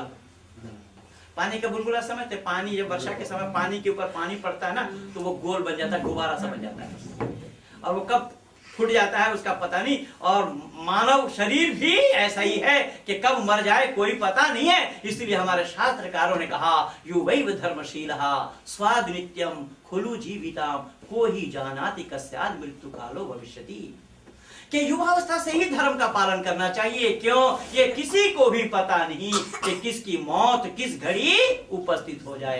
दादा के सामने पोता जा रहा है, पिता के सामने पुत्र जा रहा है, आदि आदि ये सब होता रहा है। इसलिए शास्त्रकारों ने कहा, ऋषि दयानंद इन सब अपने अमरग्रंथ सत्ता प्रकाश के अष्टम समुल्लास में, 10वां समुल्लास में ये सारा उदाहरण और प्रमाण दिया है। 10वां समुल्लास में मृतम शरीरम उत्सृज्य काष्ठलोष्ठः समंक्षिप्तौ बंधुवा विमुखयन्ति नमस्तम अनुगच्छति। क्या लोगों कि जैसा आदमी को पता नहीं होता कि किसकी मौत किस घड़ी उपस्थित हो जाए, ऐसा ही कि आदमी मरा हुआ शरीर को लोग ऐसा समझते हैं कि मरा हुआ शरीर को लोग सूखी लकड़ी समझते हैं और मिट्टी का ढेला समझते हैं, और परिवार वाले वो शमशान तक ले जाते हैं और वहीं शमशान में डाल करके विमुख होकर के वापस आ जाते हैं। और जो तुम्हारा साथ जाने का होता है, जो साथ लेकर के जाते हो, वो धर्म ही तुम्हारा साथ जाता है और कोई साथ देने वाला नहीं। कुछ लोग तो घमंड में चूर होते हैं, हम इतने भाई हैं, हम इतने बहन हैं, हमारा इतना बड़ा फौज है, हमारा इतना बड़ा है, उतना बड़ा है, इतना बड़ा, उतना बड़ा, कितना बड़ा, वो जाते समय ही पता लग जाता है, कोई जा ही नहीं रहा है उसके साथ, सब यही धरा रह जाता है। योगेश्वर कृष्ण ने भी यही उपदेश दिया गीता के अंदर में, धनाति भूमौ पशुवस्य गोष्ठे नारी गृह द्वार सखाया शमशाने देहश्च चितायाम परलोक मार्गे जीवनुगच्छति जीव एका। योगेश्वर कृष्ण भी कह रहे हैं कि दुनिया के लोगों कि जिस पत्नी को तुमने अर्धांगिनी कहा, अर्धांगिनी के अंग का आधा हिस्सा, शरीर का आधा हिस्सादार, बोले जब तुम्हारा अंतिम सांस रुक जाता है ना, तब वो पत्नी ये भी कहने के लिए तैयार नहीं होती कि पति देव को घर में रखा जाए। रखा जाता है क्या? हो सकता है आपके यहाँ पर बक्से में रखा जाए, क्योंकि ये सर्दीली इलाका है और यहाँ सर्दी ज्यादा है इस देश में, तो हो सकता है रखा जाए। लेकिन भैया 2-4 दिन, 15 दिन, 1 महीना नहीं, सड़ने लग जाएंगे, बदबू निकलना शुरू हो जाएगा। फिर घर वाले सोचेंगे जल्दी जितना हो सके रफा दफा करो। केवल पत्नी नहीं, पत्नी को अगर जाना है तो योगेश्वर कृष्ण कह रहे हैं वो घर के चौखट तक जा सकते, उससे आगे जाने की अनुमति नहीं। बोले तुमने जिस परिवार पर नाज किया, तुम्हारे इतने पुत्र हैं, इतने भाई हैं, इतने हैं, इतने हैं, इतने हैं, बोले जितने भी हैं, ये अगर जाना चाहेंगे तो शमशान तक जाएंगे, उससे आगे जा ही नहीं सकेंगे। बोले उससे आगे उनके लिए भी जाने की अनुमति नहीं है। बोले केवल इतना ही नहीं, जिस शरीर पर तुमने नाज किया, न मालूम कैसा कैसा कपड़ा पहना और कितने बार आईना के सामने में जाकर के कंघा लगाया, कितना कुछ किया, कौन कौन सा तेल लगाया, कौन कौन सा साबुन लगाया, कौन कौन सा क्रीम पाउडर लगाया, क्या क्या करा। बोले इस शरीर को भी ले जाना चाहोगे, बोले वो चीता तक ही साथ जाएगा, उससे आगे तुम्हें नहीं जाना ले जा पाओगे। बोले उससे आगे अगर जाना चाहते हो, बोले उससे आगे जो रास्ता है उसी रास्ते में तुम्हारे पास ले जाने के लिए तुम जो दुनिया में धर्म करके जाओगे वही साथ जाएगा, उसके अलावा और कोई नहीं। तो माँ यहाँ पर कभी दोनों ने ही वो माँ को संतुष्ट नहीं कर पा रहे हैं। वो कह रहे हैं कि हम तो राजा हैं, वो माँ कह रही है एक है यमराज, दूसरा है इंद्रराज, तुम्हारे जैसे फटीचर राजा कब से होने लगे। फिर वो माँ कभी अपने को संभालते हुए माँ को कह रही है, क्या है माँ, हम तो क्षमाशील हैं। क्षमाशील माने क्षमा करने वाले, माफ करने वाले। फिर भी वो माँ मजाक उड़ा रही है, हंस रही है खिलखिलाकर, और हंसते हुए कह रही है, अरे तुम्हारे पास क्या है, तुम क्षमा करोगे? क्षमाशील तो विश्व के आंगन में केवल दो ही है, एक है माँ और दूसरे है धरती माँ। धरती माँ पर हम लोग कितना अत्याचार करते हैं, और उसमें भी हॉलैंड वाला ज्यादा करते हैं। कभी नदी बांध रहे हैं, कभी कहीं कुछ बांध रहे हैं, कभी कुछ बांध रहे हैं, और गड्ढा बना रहे हैं, यह कर रहे हैं, वह कर रहे हैं, और पीट पीट करके लोहा को मिट्टी के अंदर में घुसा रहे हैं, क्या कर रहे हैं। तो ये सारा काम यहाँ हो रहा है, और बहुत शॉर्ट जगह में यहाँ निर्माण का कार्य जो मैं देख रहा हूँ, वाकई में बड़ा हैरान हो रहा हूँ कि बहुत शॉर्ट स्पेस में ये बड़े बड़े निर्माण कर रहे हैं। तो मैं निवेदन कर रहा हूं कि मिट्टी के ऊपर जितना भी अत्याचार हम क्यों न करें, जुल्म क्यों न करें, तो धरती माँ भी क्षमाशील है, और मातृशक्ति पर जितना भी कुठाराघात होता है, तो ऋषि कह रहे हैं, वो माँ कह रही हैं कि ये मातृशक्ति भी क्षमा कर देती है, लेट देम गो कह देती है। राजा कवि और राजा भोज और कवि माँ दोनों ने हाथ जोड़ा, उस माँ को निरस्तर कर नहीं पाए। दोनों ने हाथ जोड़ करके कहा, क्या माँ, हम तो हारे। नतमस्तक होकर के हार स्वीकार कर रहे हैं कि हम तो हार गए। लेकिन माता याद रख ले, वो माँ भी बख्शने वाली नहीं। वो माँ कह रही, अरे हार तुम्हारी कैसी हार है, हारते तो दो ही हैं, एक लड़की के पिता और एक कर्जदार। जिस पिता के घर में 18-20 साल की लड़की जवान बैठी होती है, वो पिता के निगाह नीचे हो जाते जब लड़के वाले आते, और कोई एक दूसरे से कर्जा लेता है तो वो भी जब सामने आता तो उसके भी निगाह नीचे। बोला हार तो दो की होती, तुम्हारी कैसी हार है? दोनों फिर निरुत्तर जवाब नहीं दे पाए। उस माँ ने दोनों के पीठ में हाथ रखी और पीठ को थपथपाते हुए कहने लगी, अरे जाओ जाओ जाओ जाओ, सीधे चले जाओ, मैं जान गई, मैं पहचान गई कि तुम राजा भोज हो, और ये तुम्हारे घरेलू कभी कभी माघ हैं, इसी रास्ते से सीधा चलते चले जाओ, आगे ही शहर है। कहने का मकसद और उद्देश्य यह है, मातृशक्ति की ये जो मर्यादा है, इस मर्यादा को दयानंद नहीं जाना था, दयानंद नहीं परखा था, लेकिन आज मातृशक्ति का अनादर हो रहा है। आपके यहाँ होता है या नहीं मुझे नहीं मालूम, लेकिन हमारे भारत में तो खूब हो रहा है। भारत में तो खूब हो रहा है, पर भारत में कैसा हो रहा है, क्या हो रहा है, वो तो अलग सी बात है। लेकिन मैं इस 2 महीना से हॉलैंड की धरती पर घूम करके मैं देखा कि सड़क के ऊपर महिलाओं को नग्न चित्र लगा करके प्रचार कर रहे हैं। कितनी निर्बुद्धिता की बात है। पुरुषों का चित्र नहीं, महिलाओं का अनादर हो रहा है। भारत में नहीं हो सकता, मजा कोई कर दे ऐसा, आग लगा देंगे लोग, फूंक देंगे। और सरकार के द्वारा हो रहा है ये सारा काम। मेन रोड पर ऐसे अश्लील चित्र महिलाओं के लगाए जाते हैं, शरीर में वस्त्र नाम की कोई चीज नहीं। तो मैंने निवेदन किया कि मातृशक्ति का अनादर होने के लिए ऋषिवर देव दयानंद ने दुनिया वालों को रोका और कहा कि दुनिया के लोगों कि तुम्हारा यह आदर्श है, तुम वैदिक संस्कृति में हो, तुम वैदिक संस्कृति में आए हो, वैदिक संस्कृति में पल रहे हो, तुम ऋषि मुनि को संतान हो, इसलिए तुम्हारे लिए ही इन सब उपदेश को रखा गया है। अगर सही अर्थों में इन उपदेशों को आत्मसात नहीं करते हो तो फिर तुम्हारा मानव बनने का कोई भी हक नहीं। इसलिए बंधु मैं निवेदन करूं, अंतिम समय में एक शब्द बोल करके वाणी को विराम दे देता हूं। समय मेरे लिए जितना मुकर्रर था बिल्कुल पूरा हो रहा है, 6 मिनट बाकी है। और कि मातृशक्ति का अनादर मैं बहुत देखा हमारे भारत में भी। भारत में आज दहेज प्रथा बहुत जोर पकड़ा है। दहेज प्रथा जानते हैं आप लोग? आपके यहाँ तो देना नहीं पड़ता, लड़की तो अपने आप चली जाती है।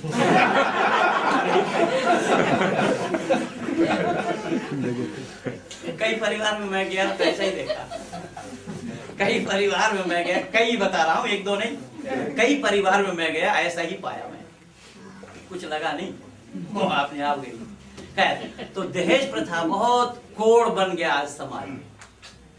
जिस माता पिता के घर में जवान लड़की बैठी है, माता पिता को किस तरीके से आज अपमानित किया जा रहा है। तो एक घटना सुना दूं चुटकुला के रूप में कि एक लड़का जो दहेज का बड़ा लोभी था, वो अपने आप लड़की पसंद करने के लिए चला गया।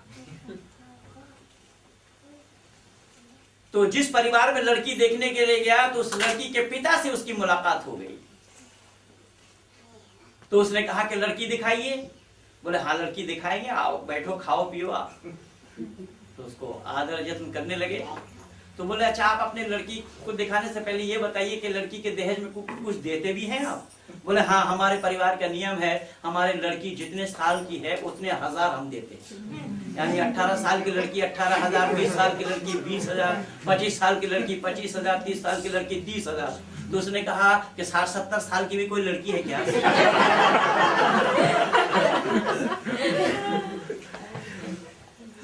तो लड़की के पिता ने कहा लड़की तो नहीं पर लड़की की माँ है। फिर उस लड़के ने कहा मेरा बाप भी कुमारा है। आज यही मामला चल रहा है। इसी प्रकार से एक लड़के की शादी में लड़के ने मांग किया ससुराल वालों के सामने कि हमें ऐसा चीज आप दहेज में देना जिसमें टर शब्द लगा हो, कंप्यूटर, रेफ्रिजरेटर, जनरेटर आदि आदि ऐसा ही शब्द लगाओ। तो लड़की की माँ बहुत चालाक थी। लड़की की माँ समझ गई कि मामला क्या है। बोले बेटा घबराना मत, सारा टर लगा करके तुझे तो जितना जो कुछ निमंत्रण आदि दिया था सब सामान आया, सब जितना जुटा था वो सब विदाई कर दिए। लेकिन वो लड़का जब अपने घर में सामानों को देखा उसमें टर वाले एक भी शब्द नहीं। वो बड़ा परेशान हुआ कि सासू ने प्रॉमिस की थी कि हमें होटल वाला सारा सामान देंगे, लेकिन एक भी नहीं आया सामान। उससे रहा नहीं गया, वो फौरन आया ससुराल। माताजी नमस्ते करते हुए माताजी आपने तो एक भी चीज नहीं दिया, आपने प्रॉमिस की थी। बेटा सारा सामान जो आया वो सब दिया और सारा टन लगा उसमें। बोले माताजी उसमें तो एक भी चीज नजर नहीं आया। बोले चल मैं दिखाती हूँ तुझे। सास चली गई तो किचन में ले गई। बोले ये है टमाटर, ये है मटर, ये है कुकर जिसमें लगे हैंटर। बना खूब खा और मेरी बेटी को भी खिला। ज्यादा बदतमीजी की ना तो आ जाएगा इंस्पेक्टर।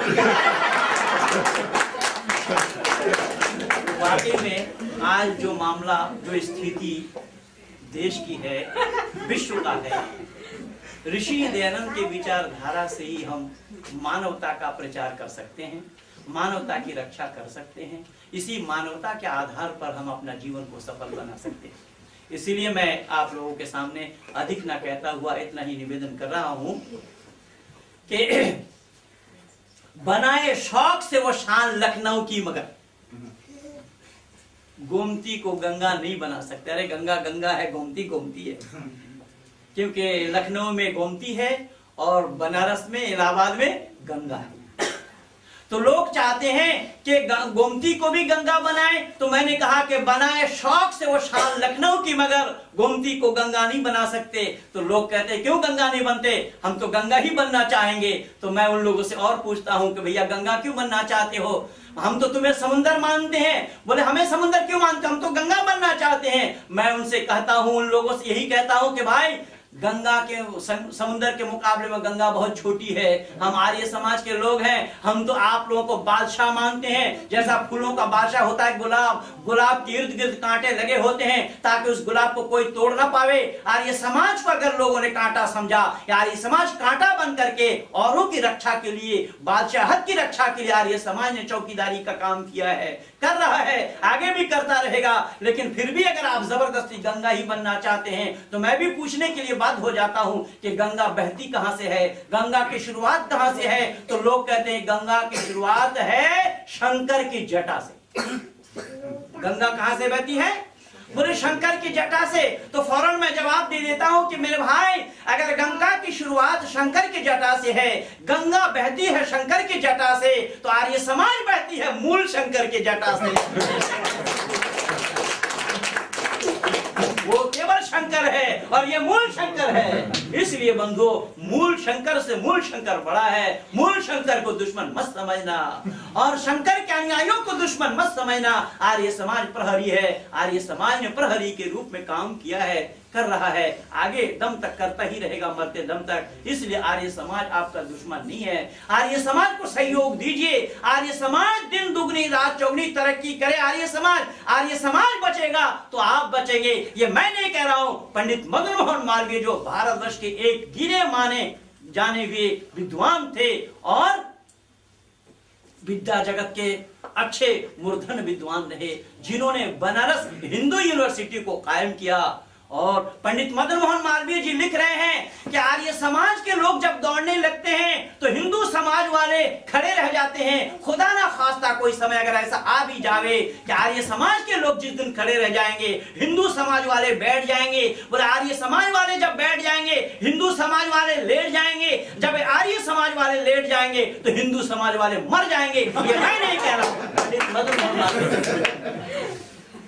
इसलिए बंधुओं, आर्य समाज को दुश्मन मत समझिएगा।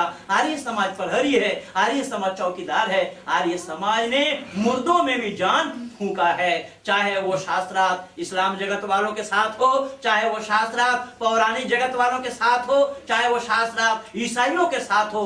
आर्य समाज ने वो मंत्र फूंका है। आर्य समाज का कहना यह है कि तुम्हारे घर से तुम्हारा कोई भाई अगर ला इलाहा इल्लल्लाह मुहम्मदुर रसूलुल्लाह कहने पर वो मुसलमान बन जाता है तो कोई उस घर का आदमी ओम भूर्भुवस्सुः तत्सवितुर्वरेण्यम भर्गो देवस्य धीमहि धियो यो न प्रचोदयात् कहने पर वैदिक धर्मी क्यों नहीं बन सकता।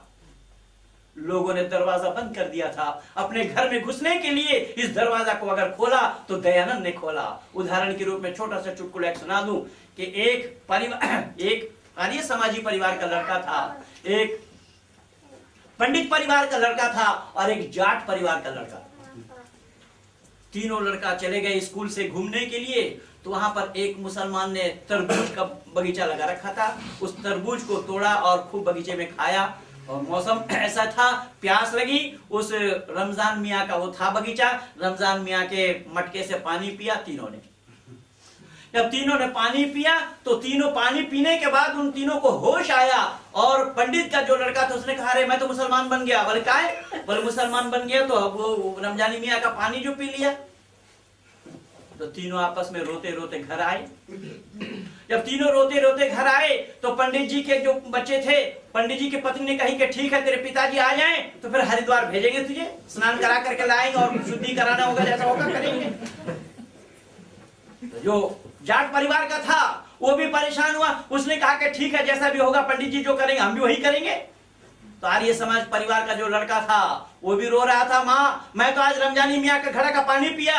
तो आर्य समाज की विदुषी बहन वो कह रही है बेटा रमजानी मियाँ का पानी पिया। बोले और कौन था? बोले और भी हमारे दो साथी थे। बोले वो लोग क्या कर रहे? बोले वो तो जा रहे थे हरिद्वार। बोले अच्छा ठीक है तुझे हरिद्वार जाना नहीं है, पर बेटा ये तो बता कि रमजानी मियाँ का पानी तू कितना पिया था? बोले 1 गिलास।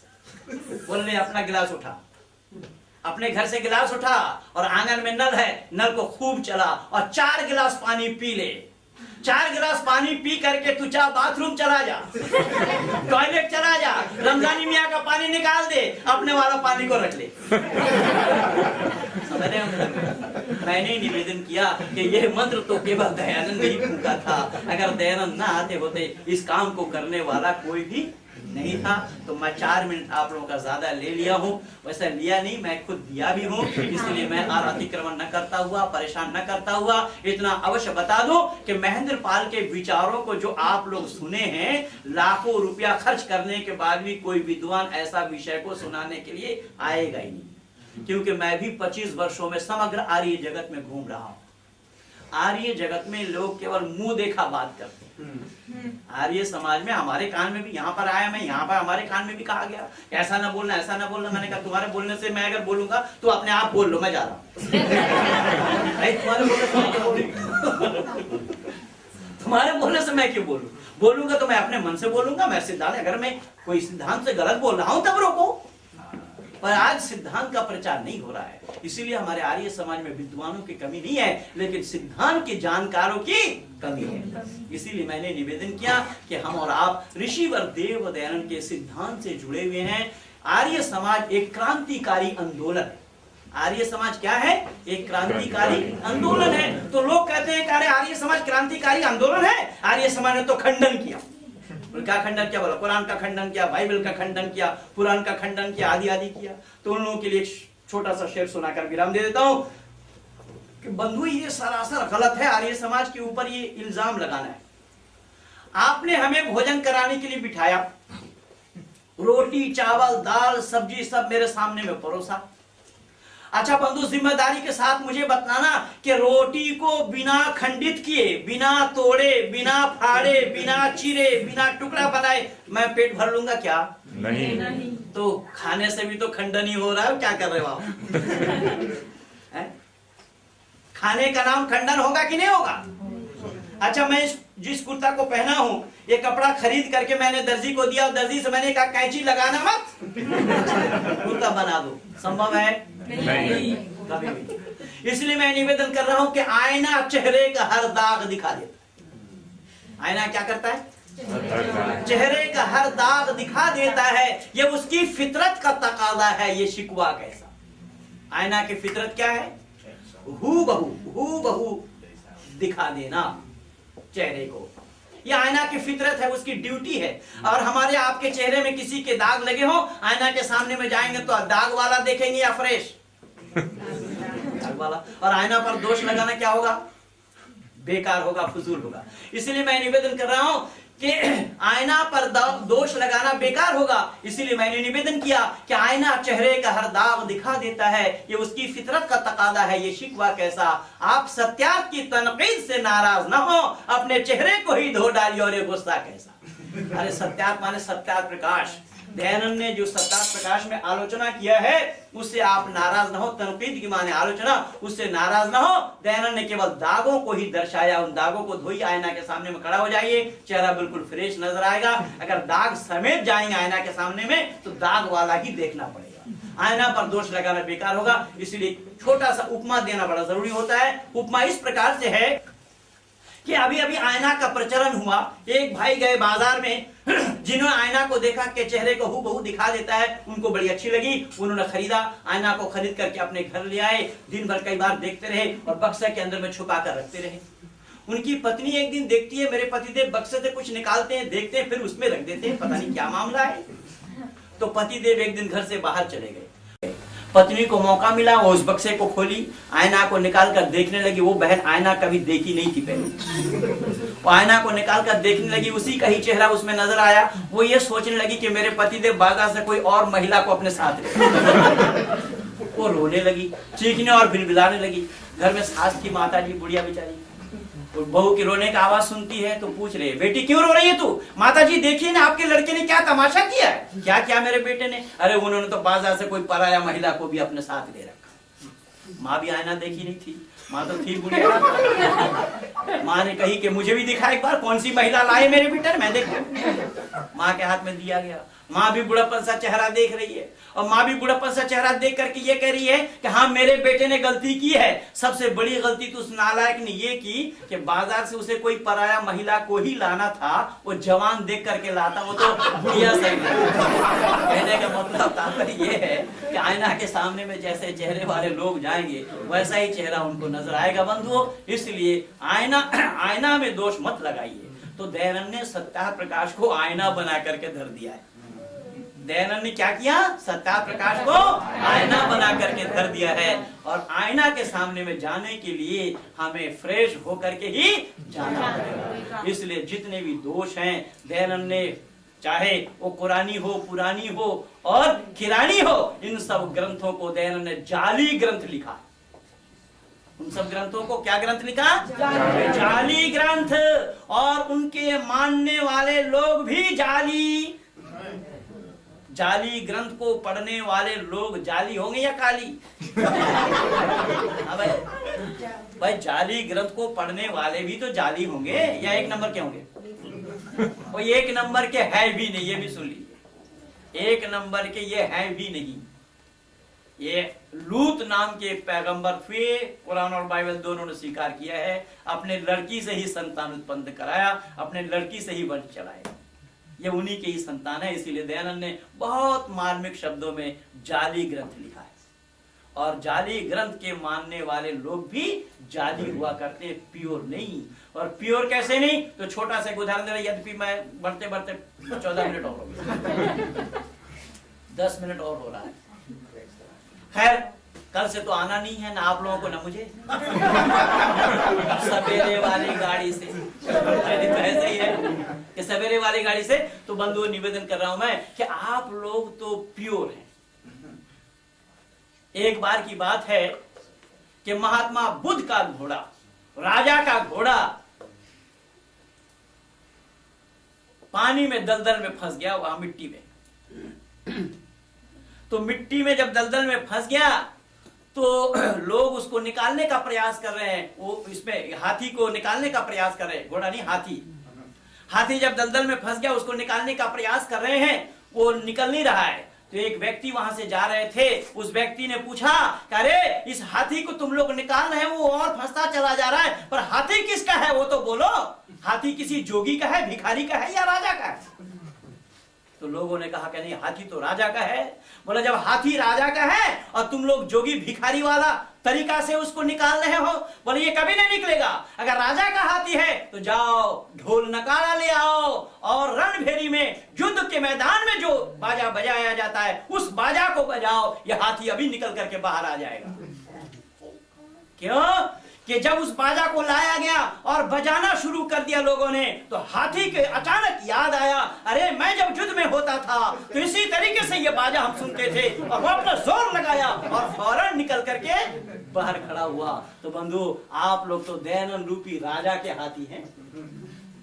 जब आप लोग दयानंद रूपी राजा के हाथी हैं तो जोगी के हाथी क्यों बनना चाह रहे? जोगी के हाथी बनेंगे तो दलदल में फंसते जाएंगे। मैं दावा के साथ कह रहा हूं, इसीलिए ऋषिवर देव दयानंद को बदनाम होने न देना। दयानंद का आगमन अगर न हुआ होता तो ना हम सच्चाई को पाते, न ईश्वर को जान सकते थे, और न हम अपना जीवन को बनाने के लिए कोई रास्ता हमें बताने वाला होता। अपने जीवन को बनाने के लिए, मानव जीवन को सफल बनाने के लिए दयानंद ने ही एक रास्ता दिया है, वो आर्य समाज के नाम से रास्ता दिया है। इसलिए इस समाज का ही नाम आर्य समाज है। क्यों? कि जब आपको पूछा जाएगा आप कौन हैं, अगर आप कहेंगे मैं हिंदू हूं, तो फिर पूछा जाएगा कौन हिंदू? फिर हिंदुओं में हिंदू, हिंदुओं में हिंदू। अब हिंदू कौन? कि शाकाहारी हो या मांसाहारी, सदाचारी हो या दुराचारी, निर्व्यसनी हो या व्यसनी, ढोंगी हो या पाखंडी, धूर्त हो या छली, राक्षस हो या देवता, सभी अपने को हिंदू कहते हैं। एक चोर है वो कह रहा मैं हिंदू हूं, एक साधु है वो कह रहा मैं हिंदू हूं, एक लुच्चा है, लफंगा है, वो कह रहा मैं हिंदू हूं, एक संत है वो कह रहा मैं हिंदू हूं, एक शाकाहारी है वो कह रहा मैं हिंदू हूं, एक मांसाहारी है वो कह रहा मैं हिंदू हूं। है?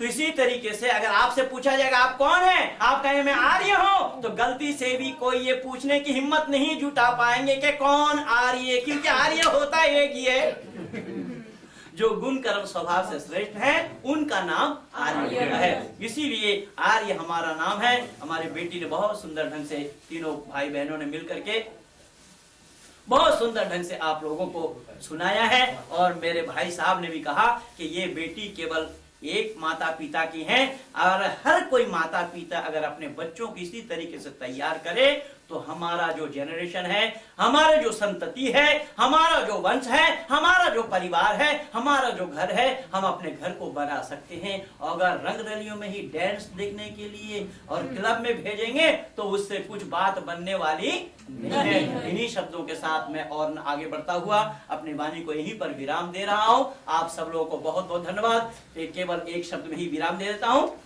कि आपके नगर से हमें विदा कीजिएगा, मगर हृदय से मत जुदा कीजिएगा। आपके नगर से हमें विदा कीजिएगा, मगर हृदय से मत जुदा कीजिएगा। कटु शब्द जितने भी निकले हो मुख से, कृपा कर उसे आप छोड़ दीजिएगा। भली बात जितने भी निकले हो मुख से, दया कर उसे आप अदा कीजिएगा। आपके नगर से हमें विदा कीजिएगा, मगर हृदय से मत जुदा कीजिएगा। इन्हीं शब्दों के साथ कहिए, वेद भगवान की।